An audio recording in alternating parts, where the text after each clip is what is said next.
একটা দিদিভাই আমাকে একটা ভিডিও নিচে কমেন্ট করেছিল প্লে লিস্ট কীভাবে যোগ করতে হয়। তো আমি স্ক্রিন রেকর্ডিংয়ের মাধ্যমে দেখিয়ে দেবো, তোমার স্ক্রিনটা লক্ষ্য করো, তাহলেই বুঝতে পারবে প্লে লিস্ট কোথা থেকে যোগ করতে হয়। আমরা আমাদের ফেসবুকে চলে যাব, ফেসবুকে গিয়ে আমাদের হোম পেজে চলে যাব। এখানে নিচে একটু স্ক্রল করলে দেখতে পাচ্ছ এখানে গ্যালারি অপশান আছে, ওখানে টাচ করব। ওখানে টাচ করে মন পছন্দ একটা ভিডিও তুমি বেছে নিতে পারো, তুমি যে ভিডিওটা পোস্ট করতে চাও।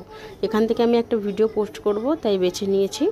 দেখো এখানে তো তোমরা যা ক্যাপশন লেখার লিখে দেবে, ক্যাপশন লেখার পর এখানে যে পরবর্তী লেখা আছে সেখানে টাচ করবে।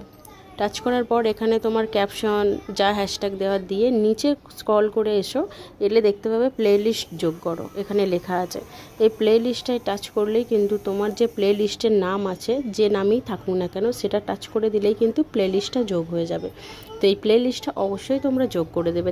রেকর্ডের মাধ্যমে সবটা দেখিয়ে দিলাম। যদি বুঝতে অসুবিধা হয় তোমরা আমাকে কমেন্টে অবশ্যই জানাবে।